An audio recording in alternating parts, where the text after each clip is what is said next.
Bonjour et bienvenue dans l'épisode numéro 118 du podcast Révèle ton potentiel.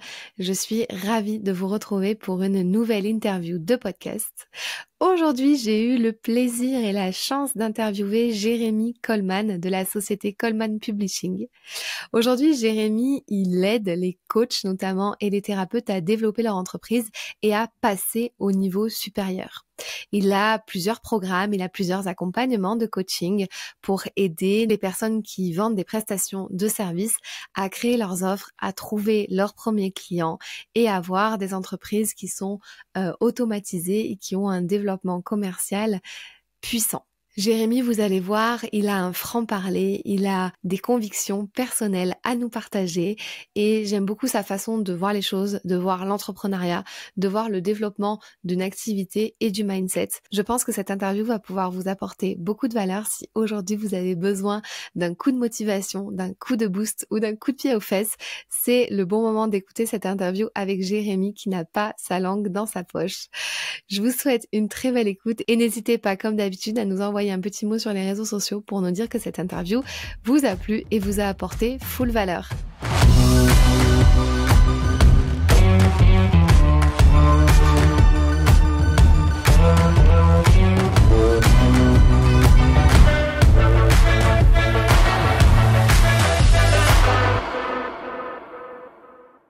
Bonjour Jérémy. Hello. Comment vas-tu ? Écoute, ça va très bien. Je suis très content d'être avec toi aujourd'hui. Et toi, comment ça va ? Eh ben écoute, c'est plutôt moi qui suis contente de t'avoir sur le podcast. En tout cas, c'est un plaisir partagé. Merci beaucoup d'avoir accepté mon invitation. La toute première question que j'ai pour toi, Jérémy, tout simplement parce que moi je suis l'experte du pitch et de la prise de parole, je demande toujours à mes invités de se pitcher et de faire l'exercice en 30 secondes, donc c'est-à-dire l'elevator pitch.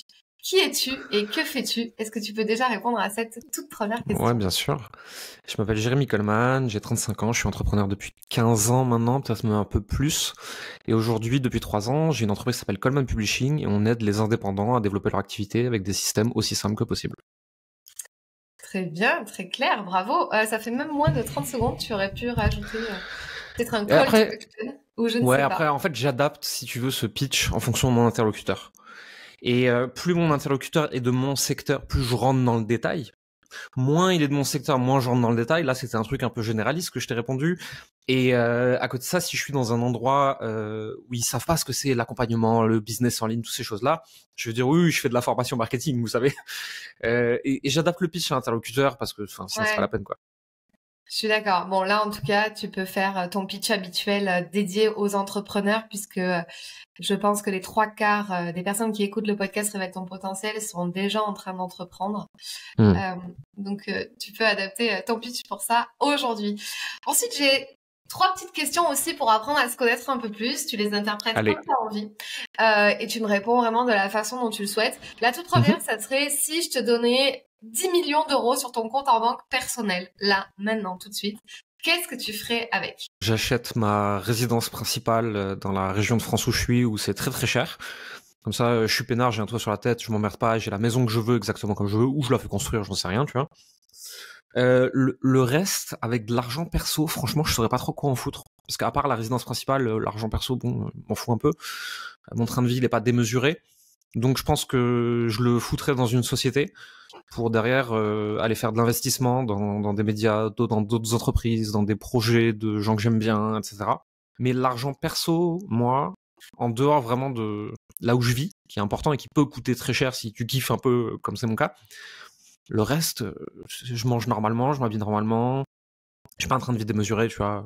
Peut-être que je ferai un voyage un peu excessif encore pour rigoler, mais à part ça...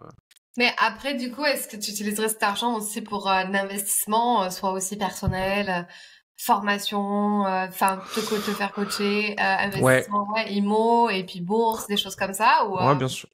Alors, je le fais déjà, tout ça. En fait, le truc, et ce qui est délicat du coup avec cette question, c'est que moi, je sais que je sais gagner de l'argent. Donc en fait, si d'un coup j'ai beaucoup d'argent en perso, je vais faire une ou deux grosses dépenses que peut-être que je peux pas encore faire aujourd'hui. Mais à part ça, je sais gagner de l'argent avec mon entreprise. Donc si je veux investir sur moi, je sais générer de l'argent. Si je veux aller en IMO, je sais générer de l'argent. et ainsi de suite. Maintenant, si on regarde ce que je fais aujourd'hui avec mon argent, et là donc 10 millions, pas 10 millions, c'est pas le sujet, j'investis déjà sur moi, j'investis déjà en bourse, j'investis déjà en IMO, j'investis déjà en crypto, j'investis dans des boîtes aussi, je fais plein de choses comme ça. Je diversifie en fonction de ce qui m'intéresse et de ce que je comprends. Je mets pas un rond dans un truc que je comprends pas. Et donc, si j'avais 10 millions, je le ferais juste plus, en fait. Ouais, voilà, c'est ça. Tu le ferais à d'autres échelles, on va dire. Ouais, voilà. Trop cool. Ok, merci pour cette réponse. Quelle est ta relation à l'échec? Pareil, tu peux interpréter de la façon dont tu souhaites. J'ai du mal à concevoir l'échec en tant que tel, parce que pour moi, c'est toujours un apprentissage. C'est-à-dire que tu peux avoir l'impression d'avoir planté quelque chose. Ça, c'est vrai, tu vois. Tu peux avoir planté quelque chose, d'ailleurs, c'est pas le sujet, hein, et ça, tu peux te planter en sport, tu peux te planter dans la vie, tu peux te planter dans le business, etc. Mais si tu regardes sur une échelle de temps assez longue, si tu regardes pas à 1 an, mais que tu regardes à 10, 15, 20, 30, en fait, il n'y a plus d'échecs. Ça n'existe plus. Puisque c'est juste, en fait, un détour sur le chemin, c'est juste un caillou dans la chaussure, c'est juste un apprentissage qui t'a permis de devenir une autre personne. Ouais. Et donc, en fait, l'échec en tant que tel qu'il est compris par les Français, les Européens, etc., donc ce truc très définitif, pour moi, ça vient juste d'une vision et d'un horizon de temps qui est trop court. À 6 mois, je peux avoir des échecs définitifs, peut-être même mortels, à 6 mois. Mais si je me place à 15 ans, non, en fait. 15 ans, 20 ans, 30 ans. Et donc, en fait, globalement, même sur une échelle de temps très très longue, pour moi, à part l'échec mortel qui te met banqueroute ou qui te tue au sens propre du terme ou des choses comme ça, tu vois, rien d'autre n'est un échec définitif et donc rien d'autre n'est un échec en fait. Ok, cool, intéressant comme réponse. Très bien. Est-ce que tu as eu des mentors, des personnes qui t'ont inspiré, et ce, plutôt dans tes débuts, qui t'ont aidé à te dire, waouh, il y a une autre réalité qui est possible, il y a d'autres choses qui sont possibles de faire, notamment dans devenir entrepreneur, lancer des choses, faire des choses. Mon premier gros déclic, comme beaucoup d'entrepreneurs qui font du business en ligne d'ailleurs, hein, je pense que c'était Tim Ferriss et la semaine de 4 heures. Ouais. La réalité, c'est qu'en fait, il y a quasiment personne qui l'a vu cette semaine de 4 heures. Mais tu sais, tu lis ça et tu te dis, waouh, ça c'est possible. Et en fait, tu ouvres la porte vers autre chose. Derrière, moi, j'ai travaillé beaucoup dans le milieu du blogging à l'époque. Et j'ai eu comme mentor Céline Niederhofer, qui aujourd'hui est plutôt dans le copywriting, mais qui m'a beaucoup appris à l'époque. Et une autre personne dont je donnerai pas le nom parce qu'il le diffuse pas publiquement, etc. Il parle pas trop de lui. Ensuite, derrière, dans tout ce qui est univers du coaching, Margot Klein m'a beaucoup aidé. Contrairement à ce que tout le monde dit, pas du tout sur le business, en fait, plutôt sur des trucs très perso de mon rapport à ma famille, mon rapport à l'argent, des choses comme ça. Donc ça m'a pas mal aidé. Plus récemment, Mehmet Gül, qui m'a beaucoup aidé aussi en termes de coaching. Et après, des mentors business, j'en ai eu sur plein de sujets plus spécifiques, plutôt à l'international, beaucoup moins en France, parce qu'en France, il y a beaucoup moins de gens qui m'inspirent professionnellement en termes de business. Et ça va être des gens comme Scott Oldford, comme Taylor Welch, de gens comme ça. Donc des gens, en fait, si tu veux, qui ont une grande vision de réussir beaucoup de choses, gagner beaucoup d'argent, de créer des petits empires, etc., mais avec une forte valeur famille, une forte valeur temps personnel, et qui crament pas tout juste pour atteindre 1 milliard, en fait.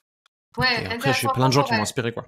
On va y revenir sur ce sujet, de trouver aussi un équilibre. C'est marrant parce que Mehmet, je lui ai parlé exactement hier soir pour lui demander si je voulais passer sur le podcast. Il était à l'événement d'Antoine Redel aussi, donc on s'est croisés rapidement là-bas. Très bien, merci pour ces questions. En fait, je vois que t'es vachement inspirée. Enfin, tu sais, des fois, il y en a qui peuvent me répondre que ils n'ont pas vraiment forcément de mentor et qu'il n'y a pas vraiment quelqu'un qui les a aidés à... Mais bon, moi, je pars du principe c'est parce qu'on a vu les autres prendre un autre chemin, que nous aussi, on se dit peut-être c'est possible pour nous. Et je trouve que, ouais, t'es vachement inspiré et c'est bien. Et puis de nous donner ces noms qu'on connaît pas forcément. C'est important pour moi. Et après, tu vois, dans plein d'autres domaines, je pourrais te parler des gens qui m'inspirent dans le milieu des agences, même si moi j'en ai pas. Des gens qui m'inspirent dans le milieu du SaaS et du logiciel, même si moi j'en fais pas. Des gens qui m'inspirent dans le rachat de société alors que je ne fais pas ça du tout. J'aime bien aller prendre de l'information et de l'inspiration dans plein de domaines qui sont pas le mien, tu vois, la musique, l'art, plein de trucs. Même des trucs où, franchement, la musique et l'art, franchement, j'y comprends pas grand chose. Et pourtant, il y a des gens qui m'y inspirent et je m'inspire de leur caractère, leur façon de réfléchir pour nourrir et construire la mienne. Je pense que l'humain se construit à travers ses expériences, mais aussi à travers les gens qui l'entourent. Et que vouloir se construire tout seul, c'est se priver de quelque chose de fondamental et de se priver d'une grosse part d'un soi en devenir qui pourrait être hyper intéressant. Et donc moi, si tu me prives de toute inspiration extérieure, je pense que je fonctionne à 60%. Hmm. Ouais, ouais. Je pense que moi, je suis un peu pareil que toi, hein. Et tout m'inspire aussi. Beaucoup de choses m'inspirent, mais ouais, c'est vrai. Bon, après, on peut pas être inspiré par trop de monde non plus, parce que des fois, enfin, moi, j'ai un peu tendance à m'éparpiller. Je me dis, waouh, c'est génial. Faut faire attention au focus en fait. Tu vois, tu peux t'inspirer des traits de personnalité, des façons de réfléchir de plein de gens, Ouais, mais au niveau des actions et du focus, là moi je prends même pas d'inspiration. Je dis ok, moi je vais là, j'y vais comme ça, et j'essaye de pas m'en écarter. ouais. Euh, et c'est aussi le problème, c'est pour ça qu'il y a autant de gens quand tu leur dis qui est-ce qui t'a inspiré, qui étaient tes mentors, etc. Ils veulent pas dire, tu vois. Il y a un truc tu sais, cette espèce de lubie du self-made man woman, de je me suis fait tout seul. Donc en fait, si j'ai eu un mentor, je me suis pas vraiment fait ça. Tais-toi, personne ne s'est fait seul en fait. Quoi qu'il arrive, t'es de toute façon le fruit de ton environnement, le fruit de tes rencontres, le fruit de ta famille. Et donc de toute façon, en fait, si j'avais pas de mentor business connu, je parlerais de mon père, je parlerais de ma mère, je parlerais de mes amis et de choses comme ça. De Hmm. toute façon, je me suis pas fait seul en fait. Ouais.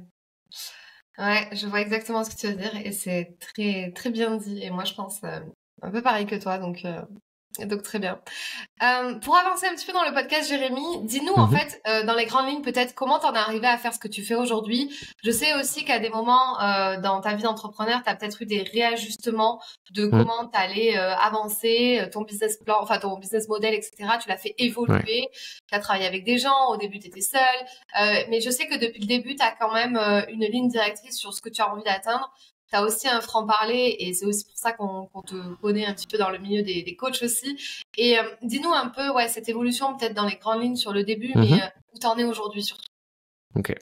J'ai eu une grosse période par le passé, après mes études où je travaille dans le milieu du blogging pendant plusieurs années. Après, je fais du freelancing. Après, j'ai eu une agence. Après, j'ai tout fermé, revendu, etc. Je me suis lancé dans l'accompagnement, d'abord en one-one, ensuite en petit groupe, ensuite en evergreen. J'ai d'abord fait ça seul, ensuite j'ai été associé. J'ai toujours eu une vision assez solopreneur, lifestyle, à la cool. Il y a 3 ans, je me suis séparé de mon dernier associé. Et je me suis dit, ok, maintenant je vais aller jouer à un autre niveau. Je vais aller jouer plus grand. Il y a plus de trucs de solopreneur lifestyle. Je veux construire, entre guillemets, une vraie entreprise. Je dis entre guillemets parce que je voudrais pas qu'on tombe dans la caricature, là, avec le sophisme du vrai écossais, des vraies entreprises, fausses entreprises. Toutes les entreprises sont vraies, mais une entreprise dans un modèle plus traditionnel de croissance. Je me suis dit, ok, bah en fait, on va pas viser 100, 150 000, 200 000 par an à la cool. On va aller chercher beaucoup plus loin, impacter beaucoup plus de gens. Ce sera plus de travail. Au tout début, ce sera aussi moins de profit. Ce sera gérer plus d'humains et tout. Et aujourd'hui, ma vision, c'est ça, c'est d'essayer de donner de la voix à des gens qui en ont besoin, de normaliser une certaine forme d'ambition, de normaliser les réussites ordinaires, de montrer aux gens qui peuvent réussir. Et c'est ça que je fais aujourd'hui depuis 3 ans avec Coleman Publishing. J'ai recommencé à zéro, enfin zéro, j'avais mon audience et mes compétences, mais j'ai recommencé à zéro ma boîte en avril 2021.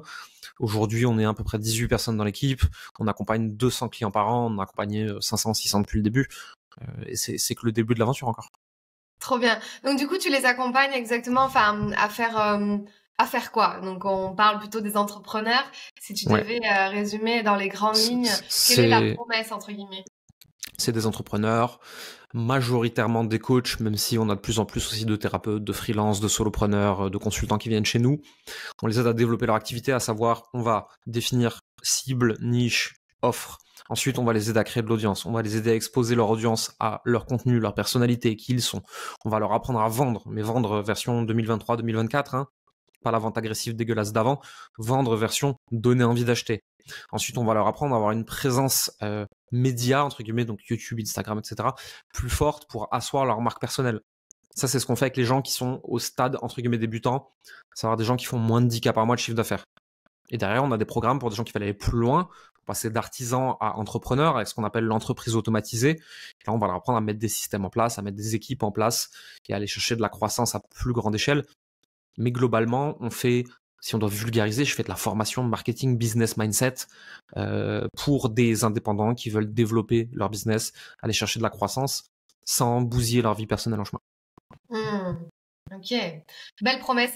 Mais du coup, quand tu étais associé, t'avais atteint un certain palier de chiffre d'affaires, c'est ça que tu veux dire? Et après, Ouais. tu as décidé d'arrêter ce système-là et de partir un peu tout seul et te dire, OK, maintenant, je vais jouer plus grand. Mais du coup, est-ce que c'est pas, enfin, la question que je me pose, je me dis, bah, du coup, en étant associé, on devrait forcément aller peut-être plus vite et plus loin et plus grand.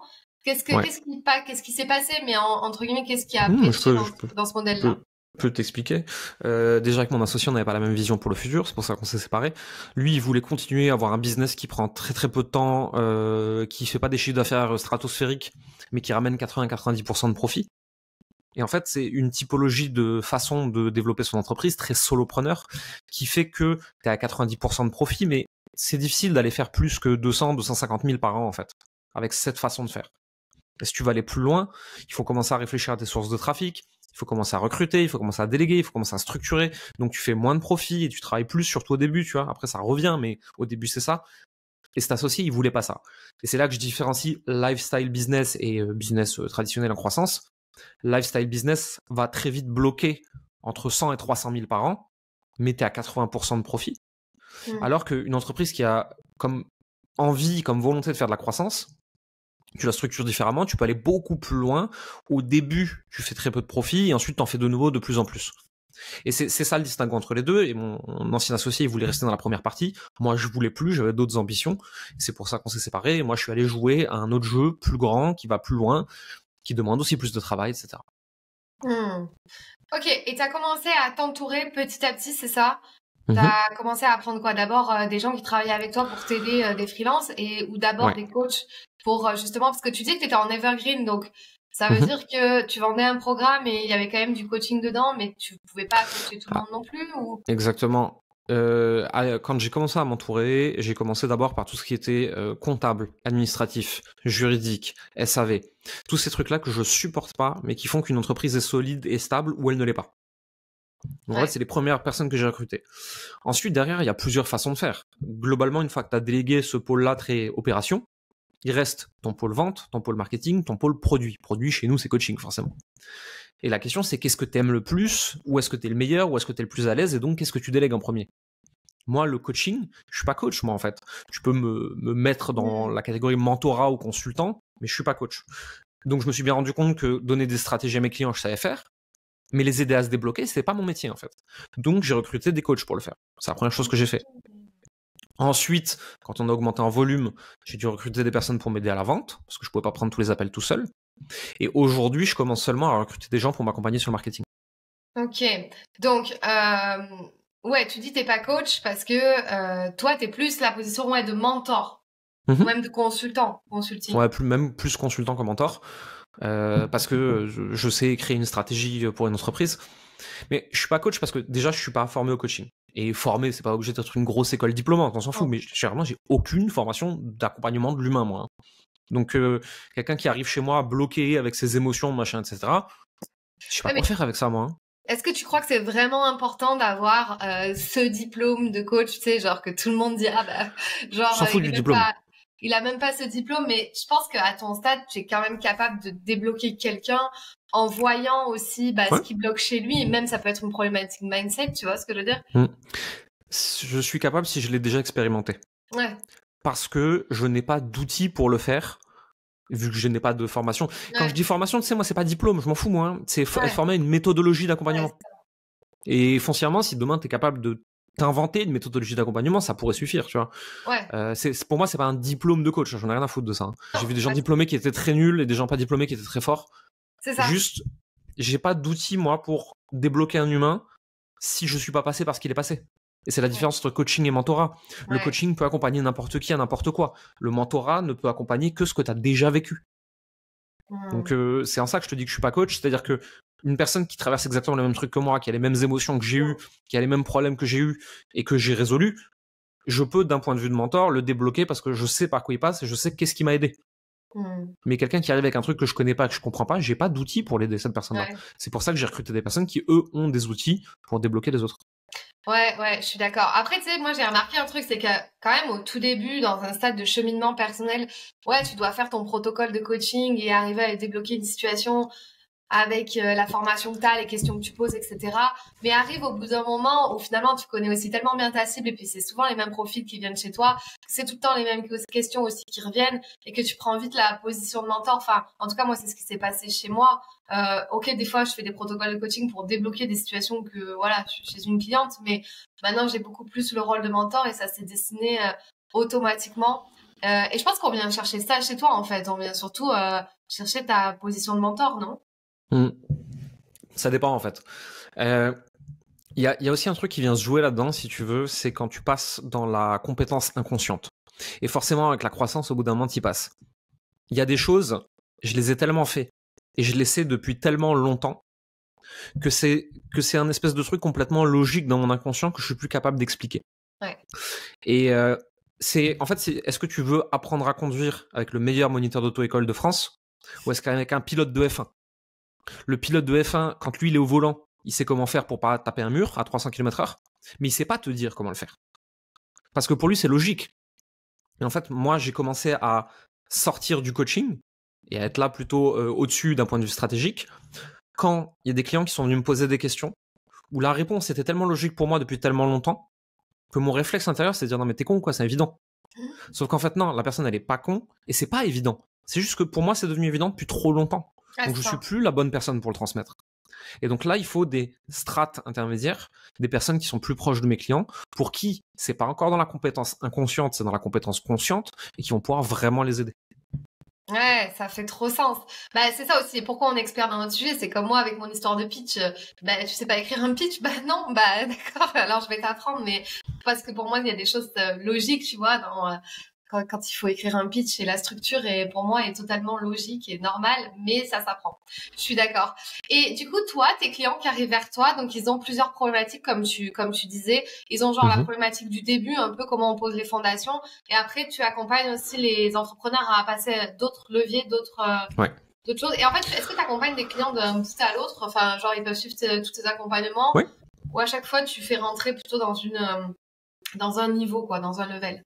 Ça dépend. Il y a des personnes qui arrivent par tout en bas et qui arrivent jusqu'à tout en haut. Il y a des personnes qui rentrent en intermédiaire. Il y a des personnes qui rentrent tout en haut. Il y a des personnes qui arrivent par en bas, mais qui, après un programme, décident d'aller poursuivre leur route ailleurs. C'est tout à fait OK aussi. Nous, aujourd'hui, il y a globalement 3 strates. Il y a le programme bronze, donc pour ceux qui font moins de 150, 200 par an. Il y a le programme argent pour ceux qui font entre 80, on va dire 50-80 et jusqu'à 500, 600. Et au-delà, derrière, on a des trucs plus personnalisés, avec plus de one-one, etc., où on va plus loin, on met les mains dedans avec nos clients. Les gens, ils peuvent arriver par partout, foncièrement. Maintenant, s'ils arrivent sur de l'intermédiaire directement, on aime bien leur faire repasser 2 semaines par le truc d'en bas pour être sûr qu'ils aient les mêmes bases que nous, qu'on parle le même langage et qu'on se comprenne bien.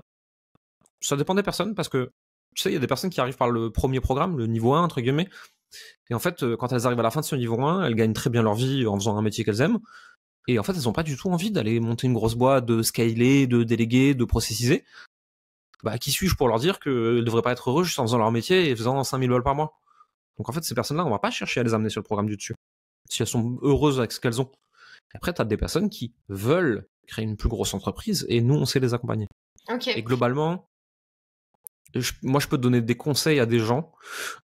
Tout ce qui est entre 0 et 1 million par an, on peut leur montrer précisément comment faire. Et ensuite, ce qui est entre 1 et 3 millions, on peut venir sur des points précis où on est encore compétent pour donner des conseils. Pas sur tout, attention, sur certains points. Et au-delà, par contre, c'est hors de mon spectre de compétences et je m'en mêle plus. Et du coup, les personnes qui veulent avancer, aller plus loin et veulent pas se contenter de peut-être 5-10 000 euros par mois et qui sont bloquées. Genre, est-ce que ça, c'est vraiment... Je pense que c'est un peu aussi... pas mal de coach business qui ont ce genre de profil-là aussi. Donc, je pense que c'est un petit peu aussi le profil que tu peux avoir de façon récurrente. C'est quoi leur problématique commune? C'est quoi le problème que tu pointes du doigt pour passer au palier suivant? Est-ce que tu vois, c'est un problème de stratégie? Est-ce que c'est un problème de mindset? Est-ce que c'est un problème de système qui va pas? C'est un problème de système et de business model, en fait. Okay. C'est que ce qui t'amène à 100, 150, 200 000 par an, c'est en général de trouver un canal organique où t'es très bon, de trouver une façon de faire ton nurturing un peu à la main, et ensuite tu prends des appels, et ensuite tu coaches des gens toi-même. La plupart des gens, en tout cas, c'est comme ça qu'ils arrivent à ces paliers-là. Le truc, c'est que, imaginons que tu vas y aller de 100 000 à 1 million, tu peux pas x10 tout ce que tu es en train de faire tout seul. Mais en même temps, la façon dont c'est construit, tu peux pas le donner à quelqu'un d'autre non plus. Donc en fait, il faut un système d'acquisition qui est capable de fonctionner sans toi. Il faut un système de nurturing qui est capable de créer de la confiance et de la relation à plus grande échelle, du one-to-many et non plus du one-to-one. Ensuite, il faut un système de vente qui ne repose pas sur tes épaules. Et enfin, il faut un système de livraison qui permette de servir d'une tout aussi bonne façon plus de gens en même temps. Et donc, quand tu construis ces systèmes, tu peux ensuite passer à l'échelle et aller aider plus de gens à la fois, parce que c'est des systèmes qui supportent mieux la montée en volume et en croissance. Tant que tu n'as pas ces systèmes, tu peux pas scaler. Scaler, c'est un abus de langage, parce que scaler, à la base, c'est les économies d'échelle. Normalement, dans le coaching, c'est impossible, puisque plus de clients égale plus d'humains, invariablement, à moins que tu vendes de la formation en ligne. Mais scaler, c'est quand même un peu ça qu'on fait. C'est de la croissance en volume où, en gros, tous les 10 clients, ça va me demander qu'une personne dans l'équipe en plus. Je caricature un peu, on s'en fout. Et donc, en fait, c'est ça la croissance. C'est est-ce que plus de clients me demandent systématiquement plus de ressources? C'est ce que je fais en one-one. Et si par contre, je peux prendre 25 clients avant de devoir recruter une nouvelle personne, là, on est dans du scaling parce qu'on a mis en place les systèmes qui permettent de faire ça. C'est essentiellement un changement des systèmes d'acquisition, de nurturing, de conversion, de livraison. Ok, et est-ce que tu as des personnes qui ont peur ou sont bloquées de passer de ce foutu one-one à one-to-many ou evergreen? Ben ouais, et qu'est-ce qui je te dis ça parce que moi, j'arrive pas à switcher, mais parce que le temps me manque et on pourrait revenir aussi sur l'analyse de mon business model. Mais le manque de temps fait que j'arrive pas sur la partie business en ligne à passer à un autre modèle. Donc, je suis toujours en one-one. Ouais. Puisque j'ai d'autres activités en présentiel, du coup, qui me prennent les 3/4 de mon temps. Mais du coup, sur ces personnes-là, qu'est-ce qui bloque? C'est toujours les deux mêmes choses qui bloquent de toute façon. La première, tu l'as dit, c'est le temps. C'est parce qu'en fait, en général, c'est des personnes qui, de par le fait qu'elles sont en one-one, font 10 trucs à la fois, 10 offres différentes. Alors, ça peut être 3 ou ça peut être 25, mais bon, globalement, beaucoup d'offres différentes. Plus tu as d'offres, moins tu peux créer de process et de systèmes pour qu'elles te prennent moins de temps. Ouais. Tu es obligé de tout délivrer à la main. Donc forcément, tu es de toute façon sous l'eau. Donc de toute façon, si tu veux faire ça, en fait, tu vas bazarder 80% de tes offres pour te concentrer sur une ou deux qu'on va vraiment monter en volume. Et la deuxième chose, c'est la croyance très profondément ancrée de mes clients viennent pour moi, si c'est plus 100% moi, ils vont plus venir. Et c'est une croyance qui est en plus renforcée par le fait que tous tes clients te disent « Ah ouais, mais je suis vraiment venu parce que c'est toi ». Mais la réalité, c'est que ces clients-là sont venus parce que c'est toi, parce que dans ta communication, tu expliques que c'est toi. Si dans ta communication, tu disais que c'était 50% toi, tu aurais des clients qui te disent « Je suis vraiment venu parce que c'était 50% toi ». Et c'était plus du tout toi. Tu aurais une communication qui amène des clients qui te diraient « Je suis venu parce qu'il y avait une vraie diversité dans l'équipe ». Ouais. Donc de toute façon, tes clients actuels te diront toujours qu'ils sont venus que parce que tu as ton système actuel. Et que si ça avait été un autre système, ils ne seraient pas venus. Et c'est la réalité. Mais tu aurais pu avoir d'autres clients. J'avoue. C'est vrai que moi, on me dit la force de Pitch Ton Bise, c'est aussi qu'on est en one-one avec moi et que on a accès à moi plus rapidement. Mais en fait, je me rends compte que pendant les séances, je répète beaucoup de choses aussi, tu vois. C'est tout le temps puisque moi, j'ai vraiment un process sur 6 séances, sur 6 modules, etc. Donc forcément, je répète souvent les mêmes trucs. Mais c'est vrai que c'est hyper qualitatif d'être en one-one avec moi. Mais en même temps, je le vois très bien en groupe. Par contre, moi, tu vois, et toi, tu en as cité 2 là de problématiques ou de croyances. Moi, ça serait plus la problématique de, si je passe en collectif et en one-to-many, mais pas en evergreen, de faire un lancement. Ça, moi, je fais pas. J'aime pas ça, c'est fatigant en fait. Tu vois, et moi, je me dis, mais je vois la galère arriver de lancer un groupe. Et pourtant, tu vois, j'ai 2 appels découvertes après toi.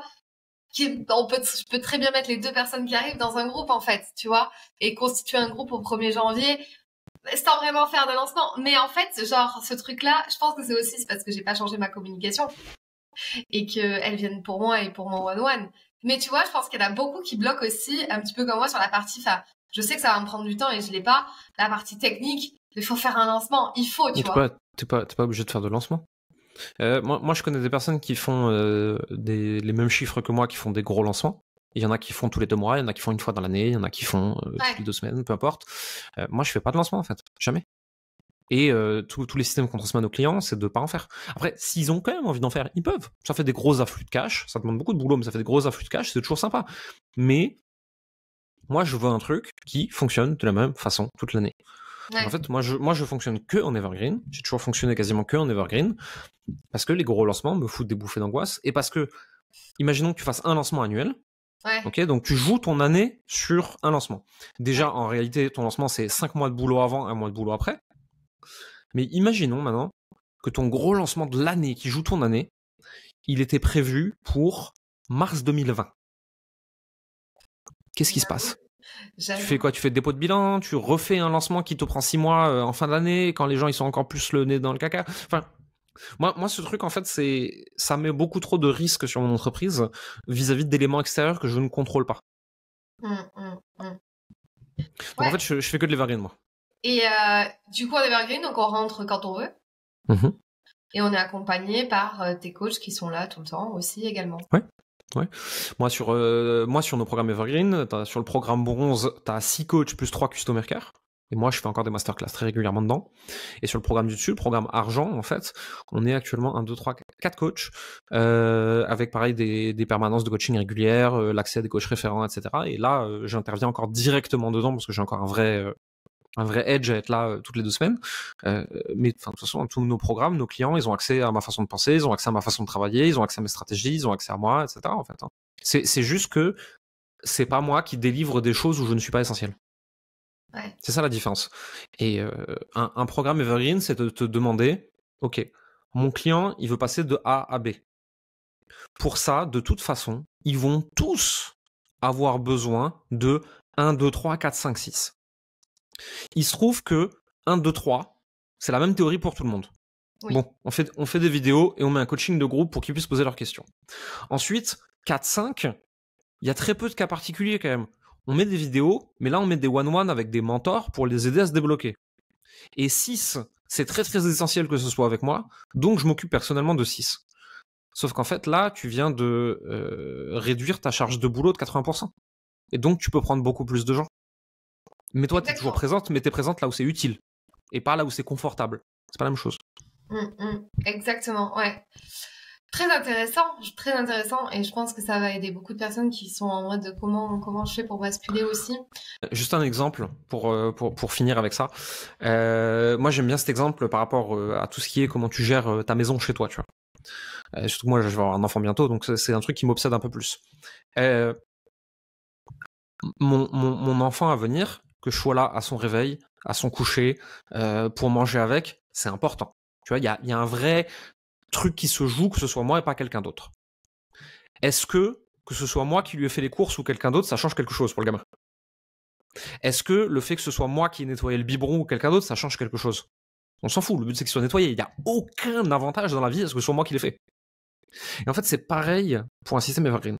Où est-ce que il y a une vraie valeur ajoutée à ce que ce soit toi personnellement qui t'implique? Et où est-ce que ça ne change strictement rien pour la personne en face? Et si tu réfléchis ça comme ça, tu vois tous les endroits où tu es en train de perdre du temps alors que ça pourrait être quelqu'un d'autre dont le temps vaut moins cher que toi aujourd'hui.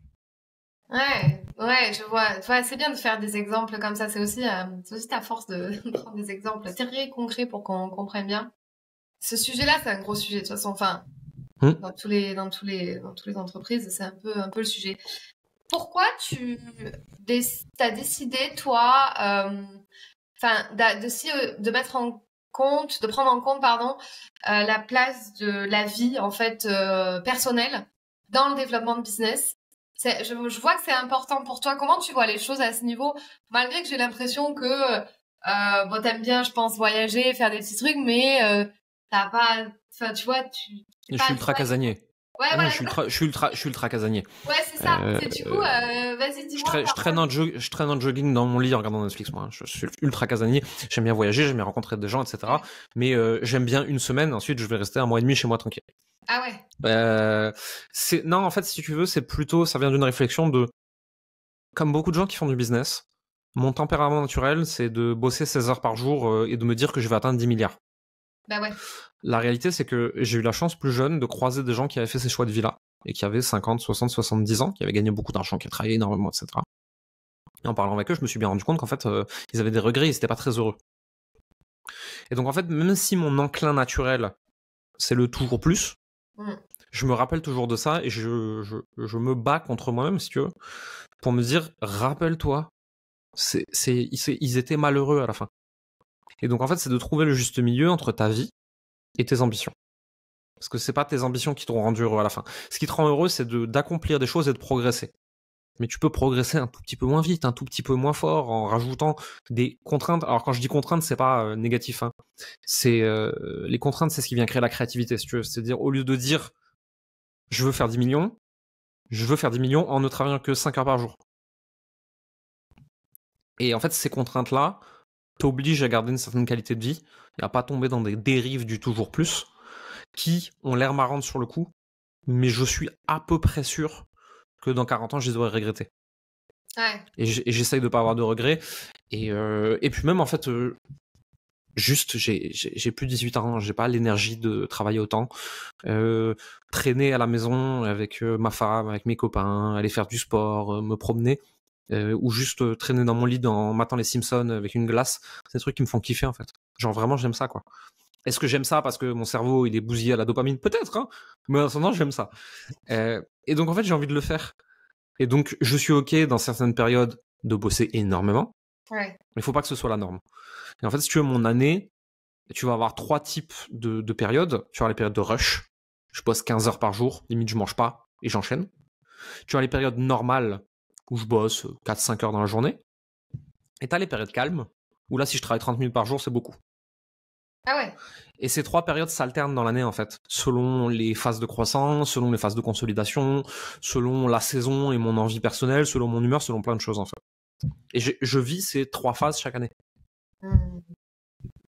Ouais, tu sais que moi, je suis persuadée de ça. Je suis sûre qu'on peut diminuer sa charge de travail par 2 et devenir millionnaire. J'en suis convaincue. Bon, maintenant, c'est comment on fait ça?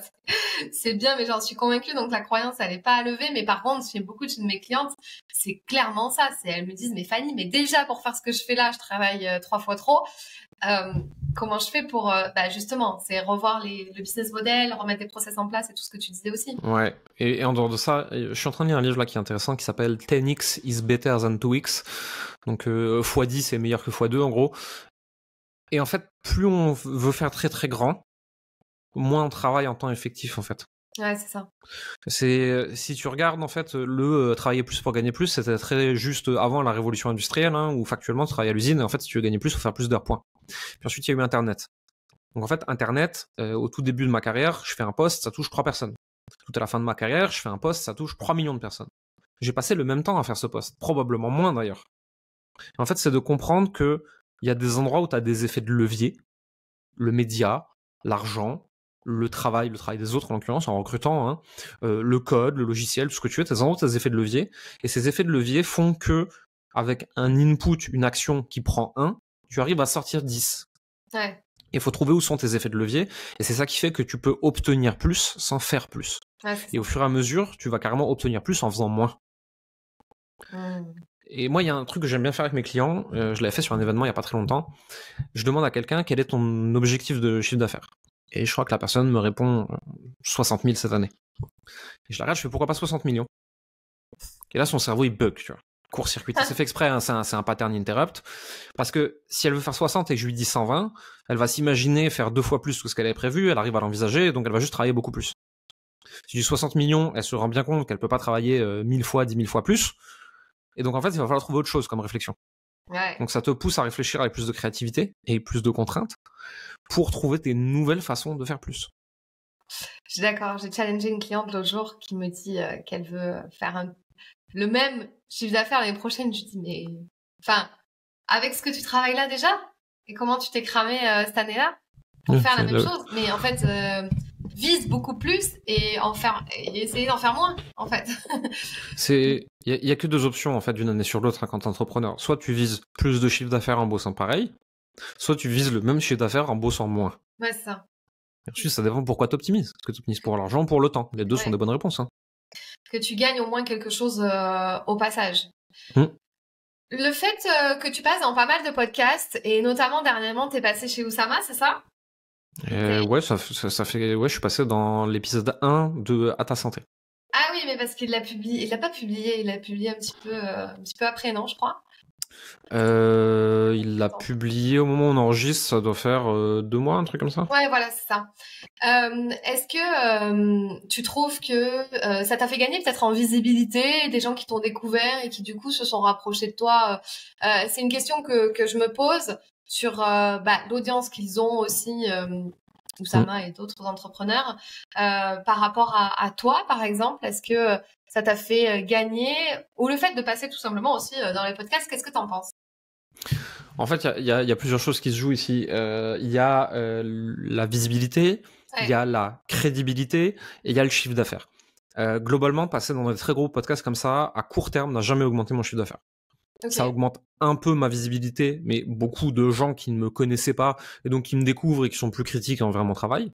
voilà. Par contre, là où j'ai senti une vraie différence, que ce soit en passant chez Oussama, que ce soit en faisant des choses avec Antoine BM ou des gens comme ça qui ont beaucoup plus d'audience que moi, c'est un enjeu de crédibilité.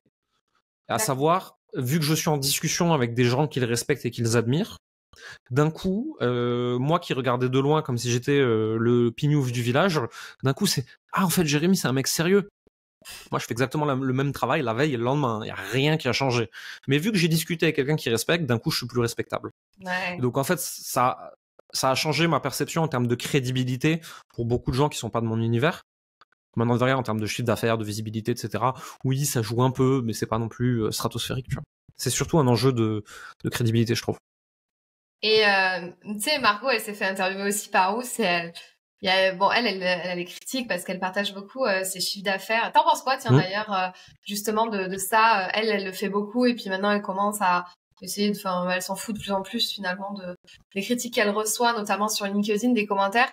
Je sais que toi tu aimes bien parler d'argent aussi. Du coup, Ouais. est-ce que t'as déjà eu genre des problèmes avec ça? Qu'est-ce que t'en penses en fait? Je me fais insulter toute l'année. Ah ouais. Mais franchement, je m'en fous. Je m'en fous parce que je vois quels sont les profils des gens qui m'insultent.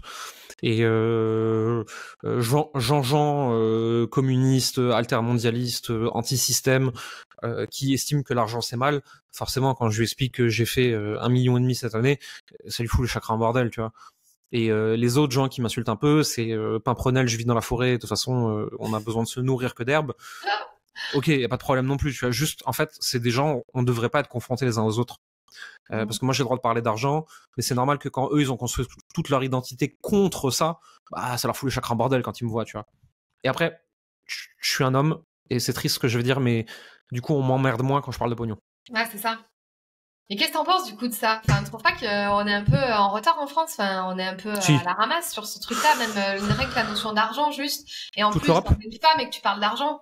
Ah oui, mais ça c'est triste. Ça m'emmerde. J'en ai déjà parlé avec plusieurs personnes. Je vais d'ailleurs en parler avec Margot prochainement dans un épisode de podcast qu'on va enregistrer ensemble. J'en ai parlé déjà avec Manon Tournant, j'en ai parlé avec Hélène Garbi, j'en ai parlé avec plein de femmes qui font des trucs ultra inspirants. Et je trouve ça très triste qu'il n'y ait pas plus de rôle modèle féminin qui parlent d'argent, qui gagnent plein d'argent, qui se montrent et tout. Et c'est pour ça que Margot elle prend tous les coups dans la gueule, je pense, hein. Parce que c'est une femme qui parle d'argent, qui parle de beaucoup d'argent, qui réussit énormément, qui est jeune. Et tu vois, tout ça, ça fout les chakras en bordel de trop de vieux quinquas qui sont restés bloqués dans les mœurs des années 50. Ouais, est-ce qu'on est en retard ou est-ce qu'on est juste le fruit d'une civilisation européenne, judéo-chrétienne, d'emmerdeurs, râleurs, discrets, tu vois. Je sais pas. Moi, je me prends tellement la tête, je parle de ce que je veux, il y a des gens qui m'insultent, il y a des gens qui kiffent, il y a des gens qui s'en foutent, il y a des gens qui me trouvent vulgaire, et c'est ok. Ouais. Et moi, j'essaie plutôt d'encourager, de décomplexer la parole autour de ça, parce que je trouve ça sain. Pas pour dire on devrait tous être multimillionnaires, parce qu'il y a plein de gens, en Non. fait, ils veulent une vie tranquille et être serein, mais pour qu'on arrête de normaliser des gens qui peuvent pas bouffer à la fin du mois, tu vois. Et ça m'énerve un peu plus. Ouais, je suis d'accord. Et donc, dans ce cas-là, une de mes dernières questions que je vais te poser, est-ce que tu as déjà pensé à vouloir quitter la France? Enfin, tu vois, des fois, moi, je suis en mode, mais qu'est-ce que je fous là? Des fois, je me trouve tellement dissociée de la mentalité des gens où chaque moindre petit geste que je fais, mais tu vas pas faire ça, c'est trop risqué. Mais tu vas pas lancer ton entreprise, tu vois, c'est trop risqué. Là, tu vois, je suis passée en société, mais mon Dieu, pourquoi j'ai fait ça? Tu vois, enfin, t'entends parler de, alors que tu vois, je passe juste de micro à haute, enfin, à société, mais c'est mon choix, c'est moi qui le veux, j'ai envie d'avancer, tu vois aussi. Tu te prends des remarques et tout le monde te dit, mais n'avance pas, en fait. Et des fois, je me dis, mais qu'est-ce que je fous ici, entre guillemets, malgré que j'adore la Mmh. France et que je m'éclate, tu vois, et qu'il y a plein de choses à faire au niveau entrepreneurial. Mais des fois, on se sent freiné. Mmh. J'ai envie de partir à peu près toutes les semaines. En attendant, je suis toujours là parce que j'ai essayé beaucoup de pays et j'ai pas trouvé que c'était tellement mieux ailleurs. Il y a des trucs mieux, mais il y a aussi des trucs moins bien. Et quand tu restes assez longtemps dans un pays, il y a toujours quelque chose que tu finis par voir qui déconne profondément. Et pour l'instant, en France, je sais précisément ce qui déconne et j'arrive à mieux m'en accommoder que d'autres trucs dans d'autres pays. Ça dépend de où est-ce que tu veux vivre, dans quelles conditions. On peut partout dans le monde se trouver des gens comme nous, qui pensent comme nous, qui vont nous encourager. C'est une question de cercle. Ensuite, derrière, il y a où est-ce que tu as envie de vivre. Moi, je pense que la meilleure raison du monde de quitter la France, c'est je ne suis plus bien en France. La pire raison du monde de quitter la France, c'est trop cher et trop d'impôts. Une très mauvaise raison de partir, parce que tous les pays un peu stylés, de toute façon, tu payes aussi. Et si tu payes pas en impôt à l'État, tu payes en coût du style de vie, etc. Dubaï, il y avait pas d'impôt là, je crois qu'il passe à 9%, ce qui est pas énorme, hein. Mais le coût de la vie sur place, il est démesuré si tu veux vivre un peu convenablement, hein. C'est ça. Encore une fois, je suis parti, j'ai fait plein de pays. Moi, j'ai fait la Géorgie, j'ai fait l'Estonie un peu, j'ai fait la Thaïlande, j'ai fait un peu la Suisse, j'ai essayé un peu l'Espagne, j'ai essayé plein de choses, tu vois. Et au final, je suis en France parce que c'est là que je me sens le mieux. Est-ce qu'on a un problème de mentalité en France? Oui, mais on peut le contrer en s'entourant des bonnes personnes, dans des groupes, des programmes, des événements, des masterminds, et en travaillant un peu son cercle d'amis, tu arrives à trouver des personnes un peu inspirantes et à faire abstraction de tous les autres. Moi, et en dehors de ça même, moi j'ai plein de gens de mon entourage, des gens que j'adore, on se retrouve sur plein de valeurs. Juste on parle pas d'argent parce qu'on n'est pas forcément d'accord là-dessus. Et c'est pas grave en fait, on peut parler d'autres trucs. C'est vrai, ouais, c'est vrai, mais ce qui fait aussi que du coup on se retrouve vite entre nous, tu vois, enfin entre nous. Moi, ça me gêne pas. Moi, ça me gêne pas, j'aime bien rester. Moi, l'entre-soi ne me pose pas de problème en fait, j'aime bien rester avec mes copains, quoi.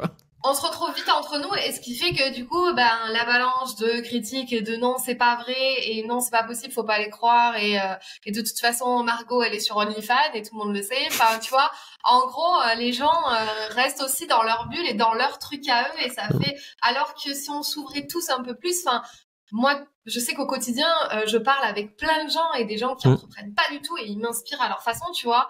Oui. Et j'ai du mal à tolérer de plus en plus ça en France, le fait qu'on s'ouvre pas, quoi. Ouais, je comprends. Alors moi déjà, Margot, et je lui écrivais ça avant-hier, si les gens se rendaient compte du travail fourni derrière un lancement comme elles l'ont fait, peut-être qu'ils auraient beaucoup plus de compassion et qu'ils se diraient c'est bien beau de faire des mois à 400K, peut-être que vu ce qu'elle abat comme travail, moi j'ai pas envie, tu vois. Ah, c'est clair. Déjà ça, parce que franchement le taf derrière il est assez colossal. Ouais. Donc ça c'est un sujet à part. Pourquoi est-ce que les gens ils arrivent pas à s'émerveiller des autres, à s'inspirer des autres, à apprendre des autres, etc. Je sais pas, c'est notre mentalité de français grincheux, ça. Tu vas dans d'autres pays, c'est différent, tu vois. Et t'es pas obligé de partir de l'Europe. C'est juste les Français, c'est des gros grincheux. C'est des râleurs qui pensent que tout leur est dû, là, qui sont restés bloqués sur le siècle des Lumières et les Français c'est les meilleurs du monde. Ouais, c'était le cas, les gars, en 1500, 1600. Tu vois. Enfin, le truc c'est que là, on est en 2023 et on est des cas sociaux, quoi. Enfin, on est en train de devenir un pays communiste de râleurs et on est bien loin de Emily in Paris, quoi. Je suis tout à fait d'accord. Merci pour ces belles paroles, Jérémy. Je te pose les 2 dernières questions du podcast. Vas-y. La toute première, c'est est-ce que tu as une citation ou alors un mantra ou quelque chose que tu te répètes à toi ou que tu répètes à tes coachés pour avancer, justement? Il y a un truc que j'aime bien répéter, c'est il y a toutes les raisons que ça marche. Pour essayer d'arrêter de voir les problèmes et de se rendre compte que foncièrement tout est possible. Ça veut pas dire que on va toujours avoir envie de faire les efforts qu'il faut pour réussir. Ça veut pas dire que tout le monde va réussir. Ça veut pas dire que tout le monde peut être milliardaire, on s'en fout, tu vois. Mais théoriquement, tout est possible. Et se rendre compte de ça, je trouve que ça fait du bien, en fait. Tout est possible. Cool. Très bien. Est-ce que tu penses que tu as révélé pleinement ton potentiel, toi, aujourd'hui? Je pense que j'ai atteint mon potentiel par rapport à qui je suis pour l'instant. Et je pense que si on regarde qui je vais devenir sur le chemin et ce que j'ai encore l'intention de faire, mon potentiel total, j'en suis très très très très loin. Mais par rapport à qui je suis aujourd'hui, j'ai fait de mon mieux à partir de qui je suis aujourd'hui, ouais. Ok, trop bien. Comment on peut te retrouver et travailler avec toi si on a envie de te suivre? Sur les réseaux sociaux, n'importe lequel, je suis à peu près partout. Jérémy Coleman. Puis là, me suivre, lire 2-3 trucs que je raconte, voir si on est plutôt d'accord avec ça. Il y a toujours un lien quelque part sur lequel on peut cliquer pour en savoir plus. Ok, cool. Tiens, d'ailleurs, j'ai une dernière question. Coleman Publishing, pourquoi? Parce que l'écriture, les livres, le contenu ont toujours une place très importante dans ma vie. Ouais. Et que quand j'ai créé le nom de cette entreprise au tout début, je pensais m'amuser à faire 3-4 bouquins par an. Et en fait, au début, j'en ai fait un, et je me suis rendu compte que c'était beaucoup plus de travail et que j'avais oublié, et j'ai arrêté. Et en fait, le nom est resté, j'ai la flemme de le changer, et il me convient très bien comme ça. Ouais, très bien. Bah écoute, merci beaucoup pour ton temps Je t'en prie, avec plaisir. et pour cette interview de qualité. J'espère qu'elle vous plaira. Mettez-nous un commentaire si elle vous a plu. Et puis je te dis à très bientôt, Jérémy. À très bientôt. Si cette vidéo t'a plu, tu peux la partager à un ami qui en aurait besoin. Tu peux aussi t'abonner à ma chaîne YouTube pour m'encourager.